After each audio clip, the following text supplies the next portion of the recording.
everyone and welcome to ML Done. In this lecture, as we promised previously, we're going to talk about this interesting idea of unsupervised learning. But first, we're going to compare these two realms of machine learning, namely the supervised learning and unsupervised learning.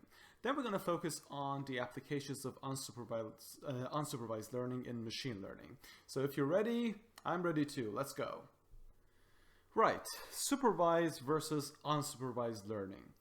So when I say supervise, it kind of indicates that we have this idea of a supervisor, a person who provides us with the truth about our data.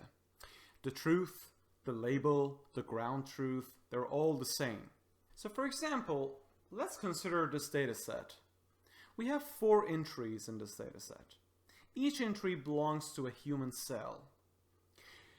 That cell could have a radius, could have an area, could have smoothness around the edges, and we're interested to know whether it's a cancerous cell or a healthy cell. Okay, for example, the first cell has the radius is 10 to the power minus 6, the area is 0.7 multiplied by 10 to the power minus 5, the smoothness is 1/10,000th, and yes, it is a cancerous cell. So as you can see, radius, area, and smoothness are called the features of our data.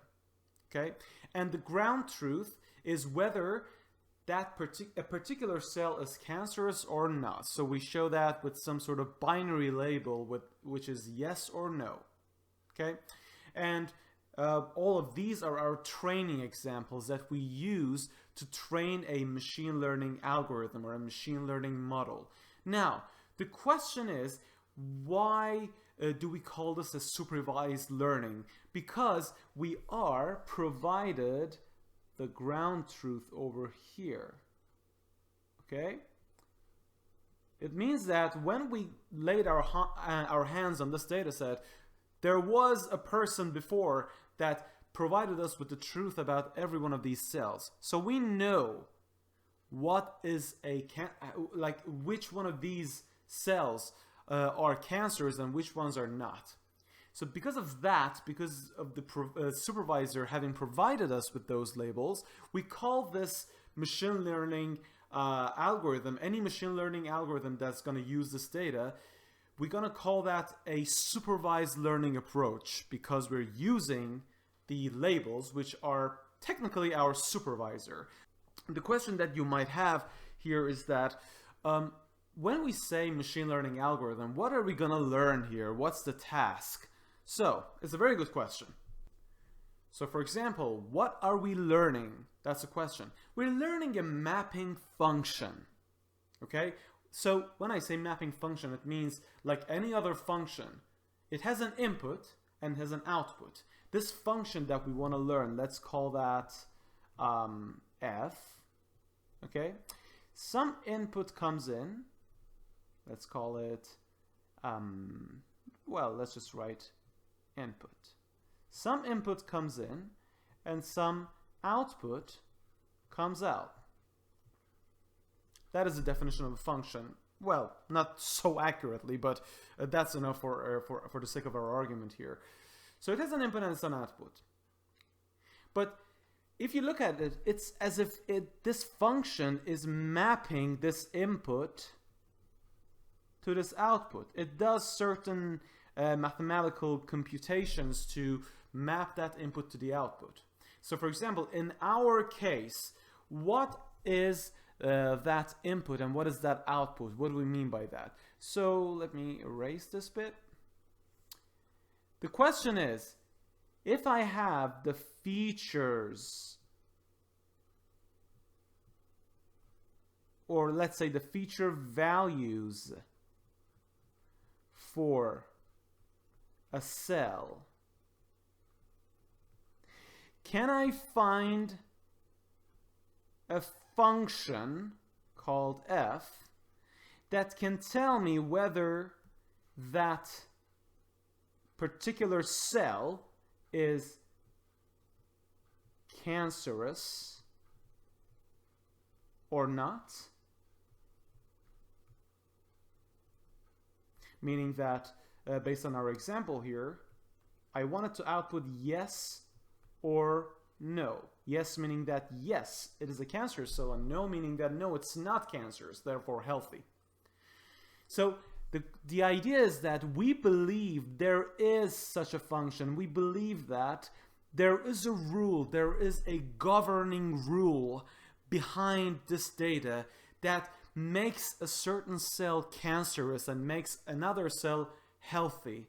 But we don't know what that rule is. All we see is a bunch of numbers with weird powers, weird values. But we, as a human being, when we look at this table, we can't really figure out, okay, what makes a cell cancerous and what makes a cell non-cancerous? So the question is, can we learn that rule, that hidden, let's call it hidden pattern? So that is why we say, what are we learning? We're trying to learn a mapping function. That mapping function, my friends, is the same f that I showed you down there. We want to learn that mapping function. So this mapping happens between what and what. So it maps the input to the output, meaning that it maps your features, or you can also say your data, to the label or to your ground truth. As I said, the features of your cell would be mapped to yes or no. Are they cancerous or not? And who provided the labels, by the way? As we said, a supervisor. So this is the idea of supervised machine learning. Now let's take a look at the unsupervised machine learning and understand what is different between unsupervised and supervised machine learning. So down below you can see the example of unsupervised machine learning. Can you see what is different? Everything is the same, but we don't have one thing. There's one thing we don't have here, and that's the ground truth. Yes? As you can see, we have no idea about the ground truth. Nobody told us anything about the ground truth. Okay? So here, the task is different. So what are we trying to learn here? Let's analyze this deeper.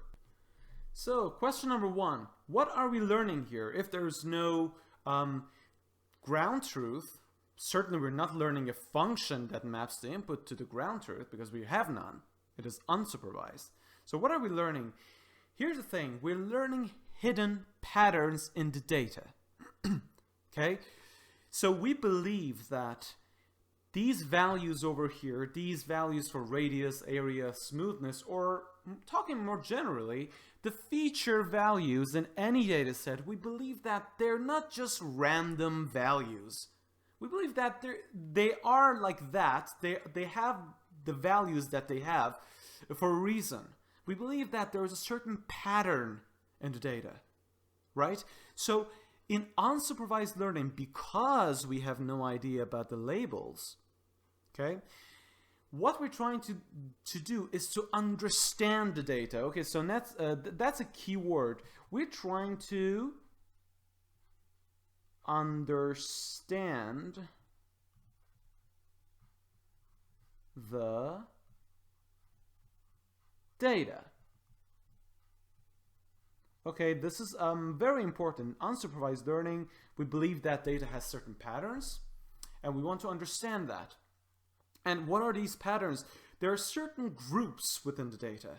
So certain part of your data are more similar to each other than to other parts of the data. So we want to figure out which parts are similar to each other. So we want to group those data entries that are similar to each other under one group, under one category, or as we'll see, under one cluster.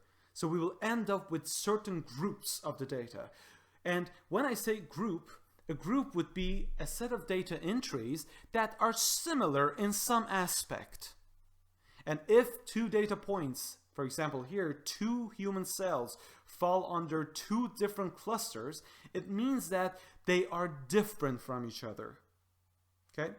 And who provided the labels? As we said, because this is an unsupervised learning task, we have no labels. This is unsupervised. Perfect. I think now we have a very good understanding as to what supervised machine learning is and what unsupervised machine learning is and what are the differences between the two. Now we're going to focus more on the topic of our lecture today, which is unsupervised learning. And let me tell you that because, as I said in our previous lecture, labeling the data is actually quite laborious. It takes time, it takes money, it takes human force. Because of that, the unsupervised machine learning is probably more dominant and more popular compared to the supervised machine learning. If you have a machine learning technique that can learn the similarities or the patterns inside the data without having to actually hire someone or ask for volunteers to label the bloody data, that would be much more preferable. Okay, so let's focus on unsupervised learning as we promised. Here's this terminology called the density estimation when it comes to unsupervised learning. So what is that? First, we need to answer this question. When we said previously that we want to search for patterns and or regularities inside the data, what do we mean by that? In unsupervised learning, we want to understand the data because we believe that there's a hidden structure in the data. It means that certain patterns, certain behavior happen more than the others. It means that there's some sort of a spatial or temporal structure in the data. Okay, for example, if you have say a picture of letter A, okay? Now, if you look at it from the perspective of a computer, and let's say that a computer looks at this as some sort of a matrix, right, that has 0 anywhere that is dark and has 1 anywhere we have brightness. So it sees this letter A as some sort of a bunch of ones in the middle, and it is surrounded by all sorts of zeros. So the machine would see that as a matrix of zeros and ones. Okay, this is not actually how it works, but I'm just trying to simplify the example. Now, the machine, this is how the machine looks at our data here. But remember, when I say that there's a hidden structure, it means that there's a reason why this is letter A and not letter, say, Z. It means that there's a reason why this pixel is on and this pixel immediately after that is on and this pixel immediately after that is on. So there's a certain dependency between the pixels that are on, that are bright. The same dependency, more or less, would be probably in the other picture that is also on letter A, but maybe a little bit crooked. Again, a similar dependency is appearing. So by understanding this dependency across many images of, say, letter A, we understand what makes letter A, and why we don't call that letter Z or letter B or letter D. So in unsupervised learning, we're trying to find these patterns, these dependencies. For example, here there's a spatial dependency. Maybe let's say in a time series data. Let's erase this. Let's say we have a sensor that is reading the temperature inside our living room, and we plot the result. So we have let's say time in here, and on the vertical axis we have temperature. Let's short it as temp. Okay. If the temperature around goes high around noon, right? So let's say this is 12 o'clock. It stays high and gradually goes down, goes down, goes down, goes down. And again, later on for the next state will come up. and then goes down, goes down. So you see there is a temporal dependency here. So meaning that at 11 p.m. on Tuesday, we would have some sort of a temperature, a value for the temperature, and at 11 p.m. on the next day, we will have a similar value, more or less, unless the season changes, of course, but let's say in a short time stamp, like say in 3 days, in the same season, if we don't have any drastic changes in behavior in the weather, we would have the same values starting, like repeating themselves. So as you can see, there is a certain pattern there that repeats itself. So that is a temporal dependency hidden in the data, and a unsupervised machine learning algorithm strives to extract these hidden patterns. Okay? Now, statisticians call this task of pattern discovery density estimation. And density estimation can be done through a method called clustering. You will hear this word a lot in machine learning. If this is the entrance of your journey into the realm of machine learning, clustering is actually one of the most famous and popular methods of unsupervised machine learning. For example, let's say we have this data and we have visualized it. It's a two-dimensional data. We have a bunch of red points. X-axis is something and y-axis is something else. I don't care about that for now. So we have this data, and visually you can see that we have two groups of data, or two clusters of data. Okay? Now, clustering can help us estimate densities within our data. So which parts are more dense and which parts are more sparse.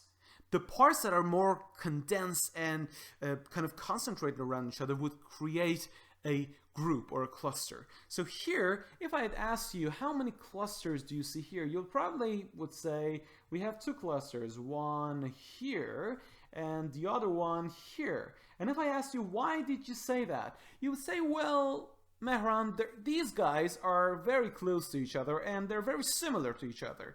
And these guys, again, are very close to each other and very similar to each other. But these two groups are far from each other. They don't look similar. So because of that, we think that we have two clusters here. Okay. Now, what can we do with clustering? If there are groupings, in which case, like in this example, there are, we could find them. Okay? And then perhaps we could interpret them. Maybe we could talk to the domain experts. Let's say this data, it belongs to certain chemical information about certain chemicals. And if we talk to the expert chemists and say, look, our algorithm, our machine learning algorithm, has detected that there are 3 groups or 5 groups or whatever number of groups in this data. And these are the data that belong to, say, group A, and these are the data that belong to group B. Okay?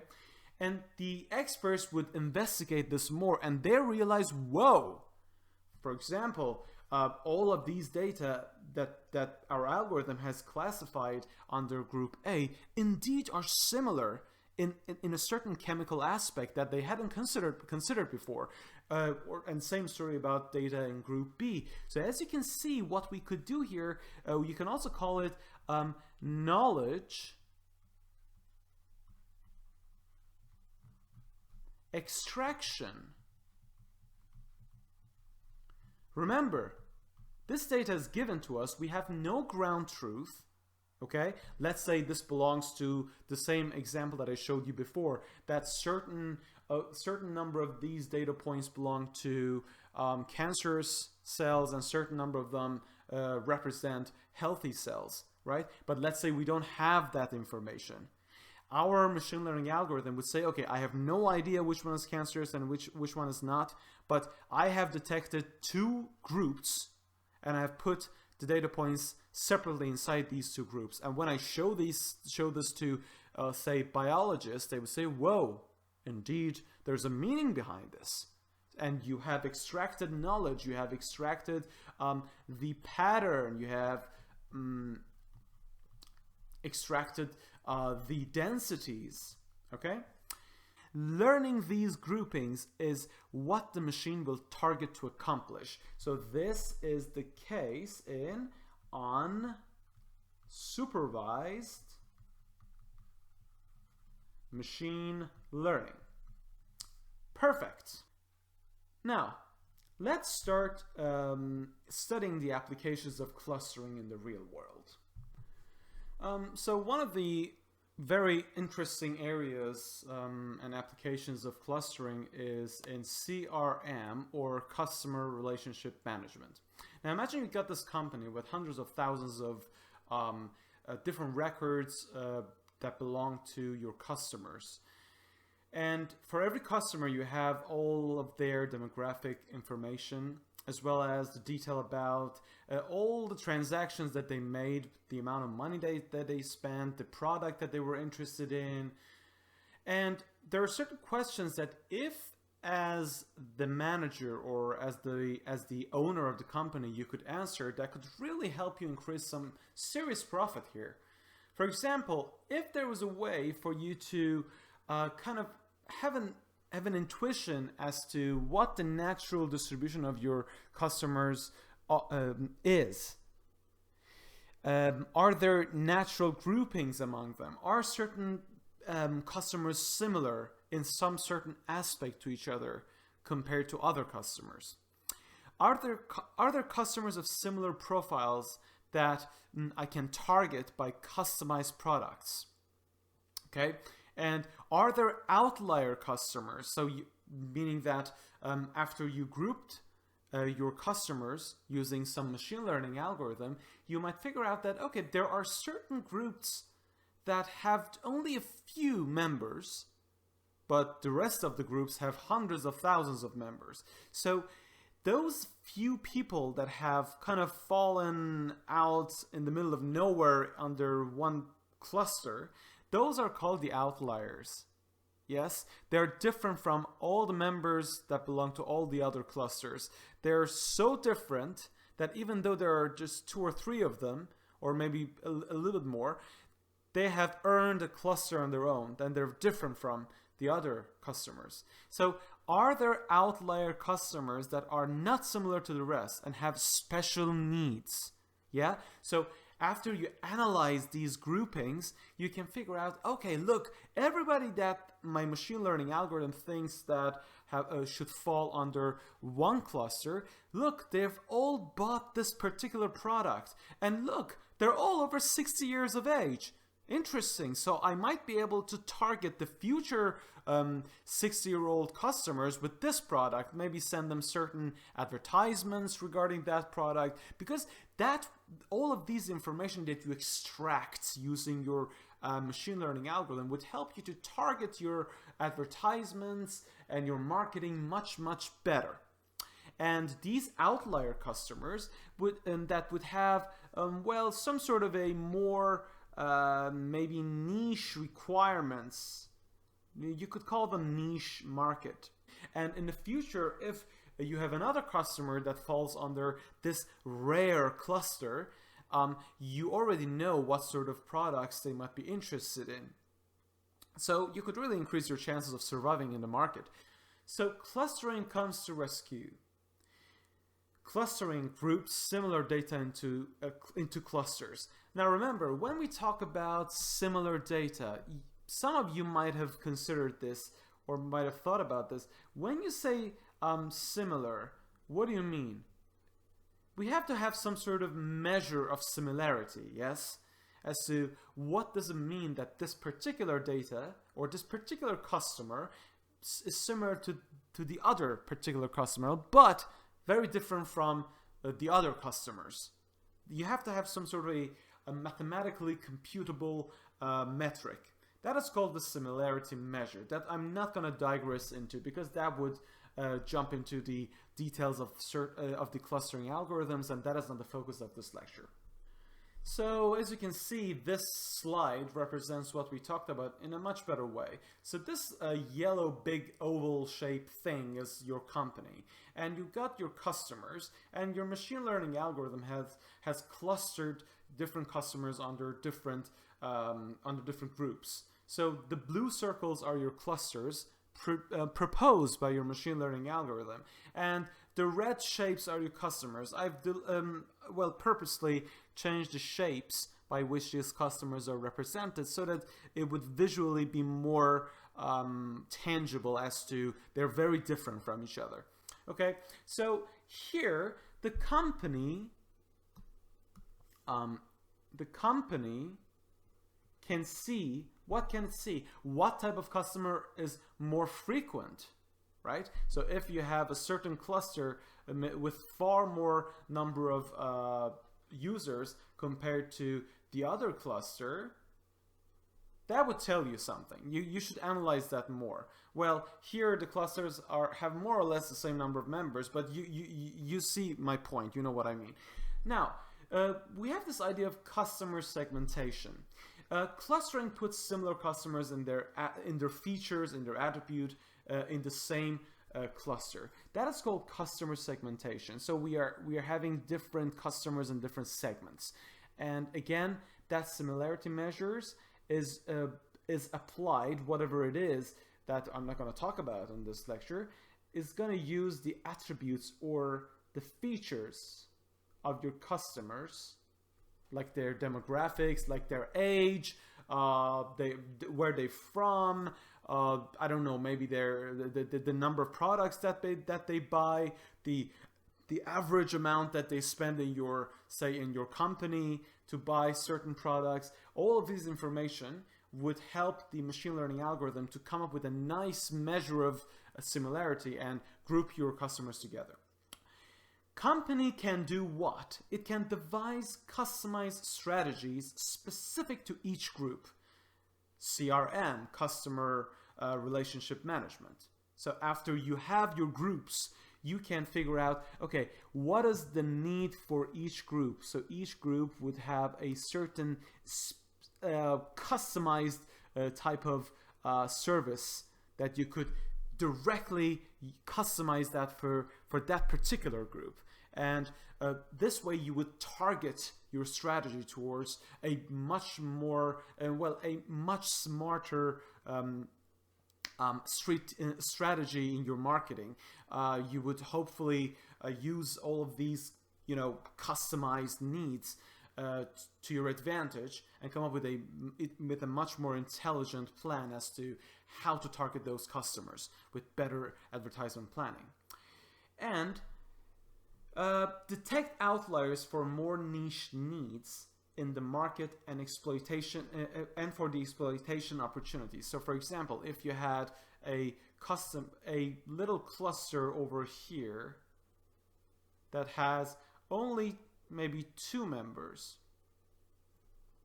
you see that they're far away from all the other red customers, but they're still fallen under this little cluster over here that I'm showing with this green line. So then again, as I said before, you can analyze these customers and figure out who they are, why they're different. So in the future, if there is any customer that would fall under this particular rare cluster, you already know that they would have some niche needs that you need to satisfy only for the members of that cluster.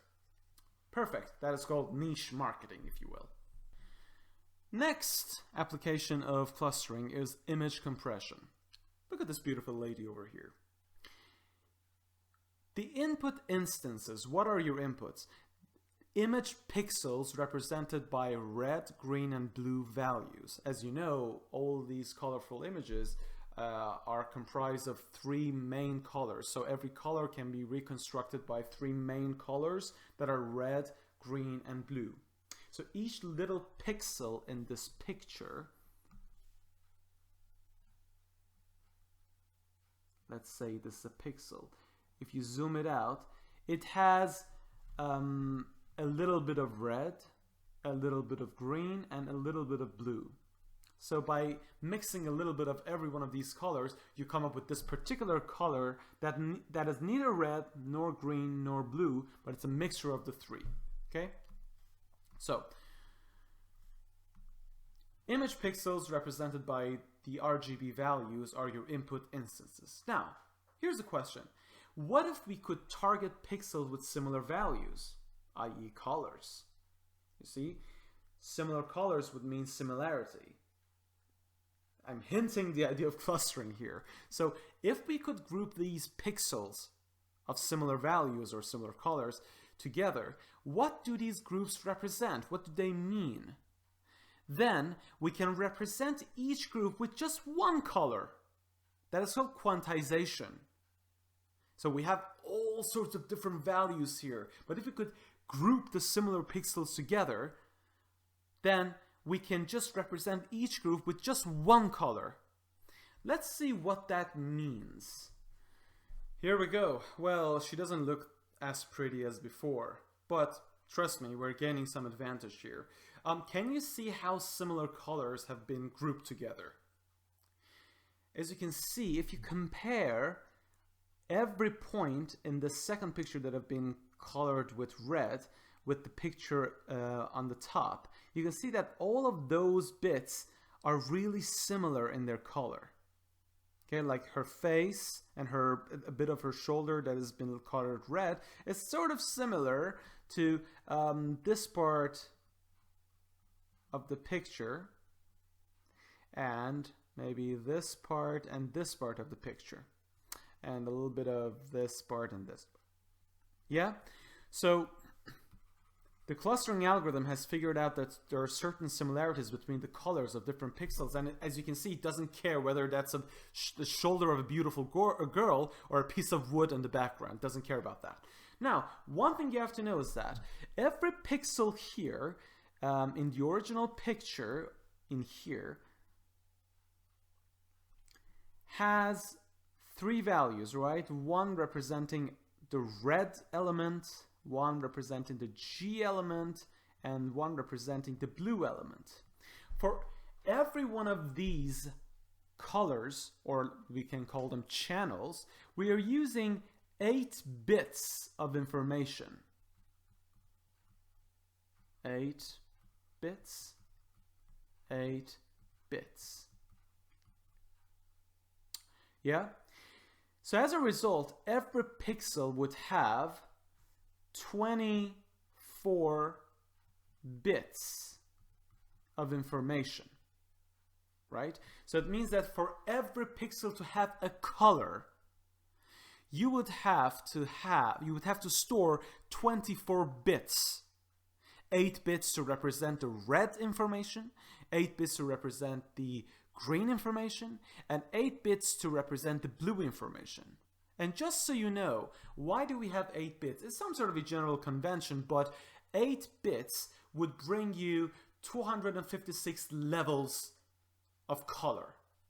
For example, 8 bits for red, it means you would have 256 different shades of red.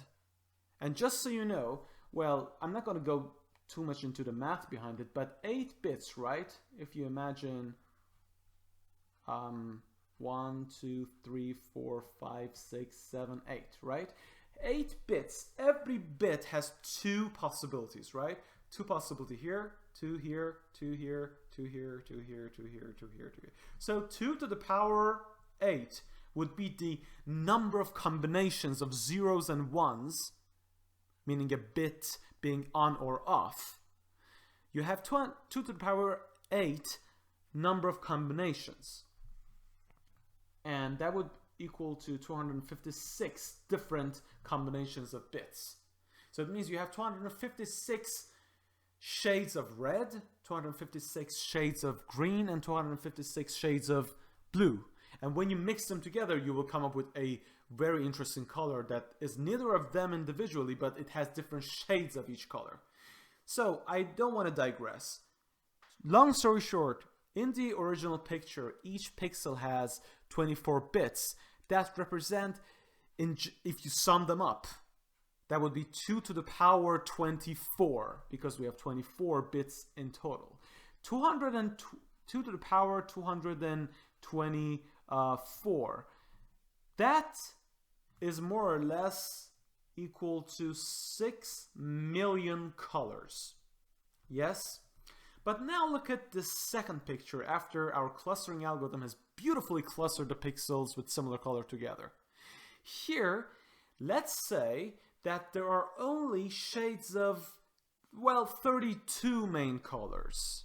Like we have only shades of 32 main colors in this picture after the clustering. What does it mean? It means for every pixel, you only need 5 bits. So previously, how many did you need? Previously, you needed 24 bits. That represented 16 million colors. Now you need 5 bits. That represents 32 types of colors. As you can see, you're gonna save loads of space here. You are basically reducing the image size to a much lower level. So you don't have to save, you don't need lots of memory to store all these images. Imagine that if it was a video which had say 30 something frames per second, and you want to compress each frame, and you want to store each frame as raw values, as RGB values. But if you have your clustering algorithm, you would compress each frame into a much smaller size file, and then you will save loads of memory. You don't need to have gigabytes and gigabytes of memory to store a short video anymore. Okay, so what are we gaining? We are gaining memory. And what are we losing? Remember, with every compression comes the loss of information. So you are losing some information, make no mistake about that. But then again, at some advantage, which is saving some memory, saving some space. Perfect. Next one. The next application is document clustering. Yes, so you have a bunch of documents. You don't know which document belongs to which category. Is it history? Is it science? Is it a religious piece of work? Right? But you have this thing that you've constructed carefully called a lexicon of n words. Right? So you have n words, like n number of words that you have carefully designed. And you know that these words would tell you something about the genre of the document, right? So you have been really careful with the selection of your words, and you would look at each one of your documents, and you will have this binary vector. You construct this binary vector, and in every position that your word and your lexicon is in the document, you would just put a 1, and if a word is not in your document, we would put a 0. Right? So for every document, you would turn it into a n-dimensional vector. To be more precise, an n-dimensional binary vector representation. So you will know which one of your n words have appeared in document 1, which one of them have appeared in document 2, and which one of them have appeared in document 3. You will also know which one of them have not appeared in each one of those documents. And then these vectors are your what? Are your input data to clustering, to the clustering algorithm. And the clustering algorithm, based on the number of shared words, based on what those n-dimensional vectors mean. So maybe some of those vectors are quite similar because they share so many words. It would categorize them into different clusters. For example, here it would categorize them under 3 different clusters. And then later on you will look at the documents and you realize, whoa, like the yellow one, this group belongs to history. these documents that have fallen here, when you look at them, you realize, wow, it's all about chemistry, it's geology, it's about science, physics, and this one has all about priests and churches and Catholicism and everything. So you realize that, okay, these are the religious documents. Now, you have to take note in something very important here.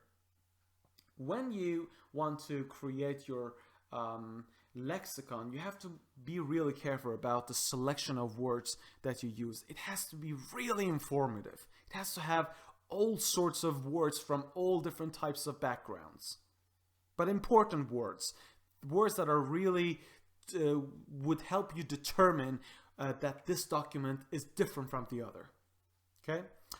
And number two, when you have your documents, right, over here, you don't just put it into, you don't just turn it into your lexicon, your lexicon repository and generate those n-dimensional vectors. You don't just use them as they are.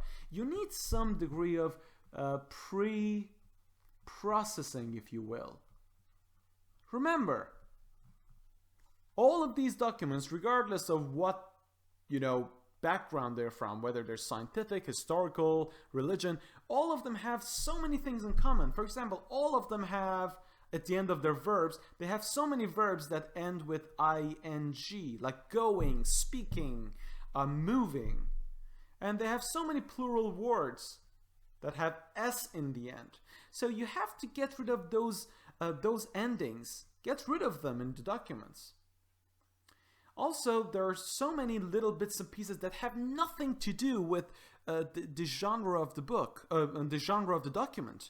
For example, the prepositions and, or, of, in, on, outside, inside, all of these words have nothing to do, they actually won't help your algorithm to cluster your data together. They would actually serve more as noise than something informative. So they could maybe even degrade the performance of your algorithm. So you have to do this pre-processing first and then come up with a very nice lexicon that has very nice selection of words from a variety of genres of book or documents, and then you would convert your documents to n-dimensional vectors, and then your clustering algorithm will do its magic.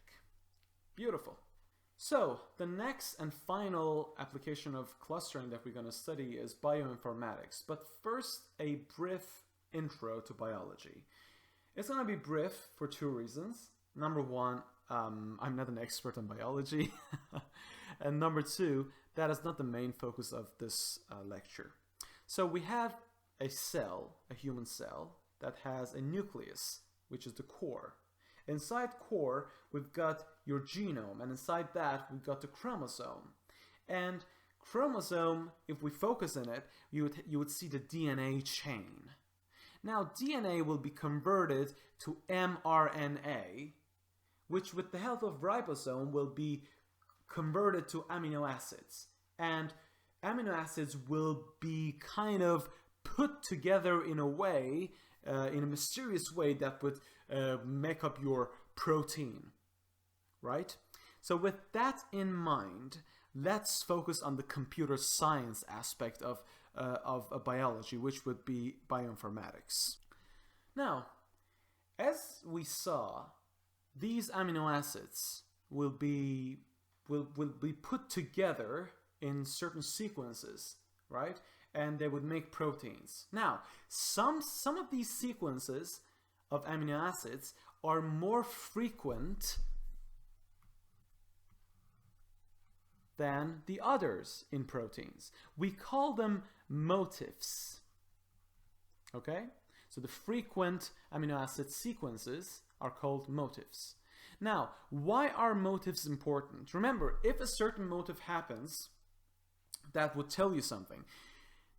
These motifs can tell us about structural/functional elements within the sequences they characterize. So if you know what type of motif, what types of motifs are more frequent or happening in your protein, that would tell you something about the the functionality of that protein that you should expect to see from.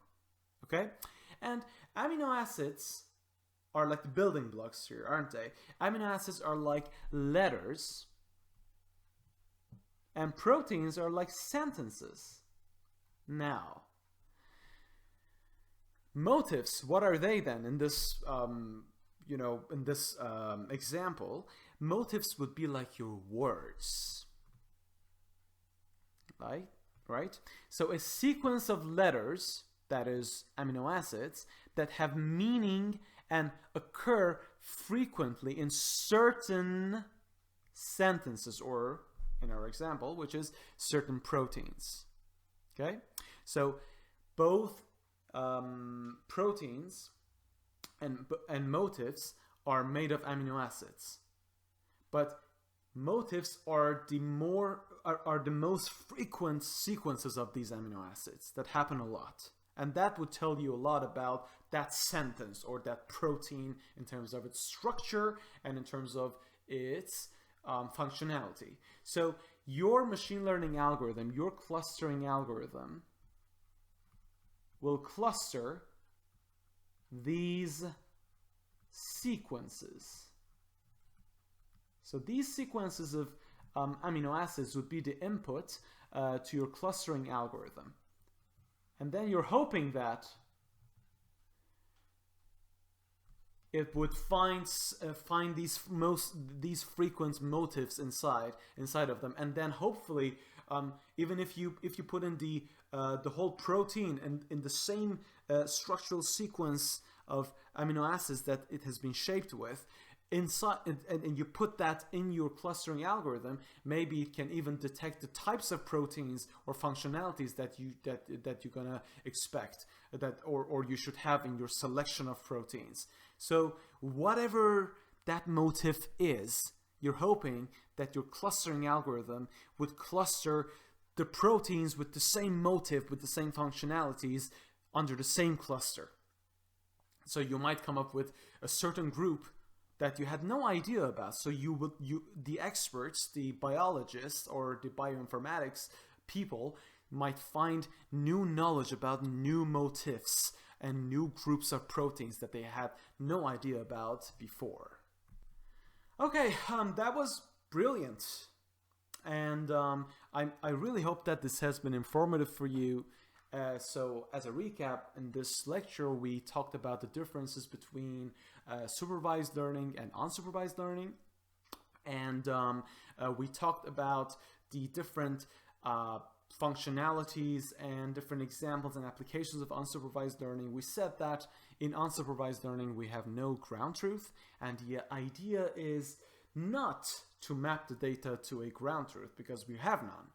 And the idea is that we believe there are certain hidden patterns in our data, and the unsupervised learning would help us find those patterns and use them to our advantage. And we could use those patterns to cluster our input into different groups based on a certain level of similarity. In our next lecture, which also would be the last lecture of our course, we're going to focus on this final, very, very tricky type of machine learning algorithm that is called the reinforcement learning algorithm. But I have to tell you that it is quite a, complicated type of approach, and we're just gonna scratch the surface on it, just so you would get the big picture about it, as this is not a deep machine learning course, and this is, as the name explains, this is a gentle introduction to machine learning. So in the meantime, I do hope that this has been informative for you, and on behalf of ML take care of yourselves, and I'm gonna see you in the next lecture. Until then, bye bye.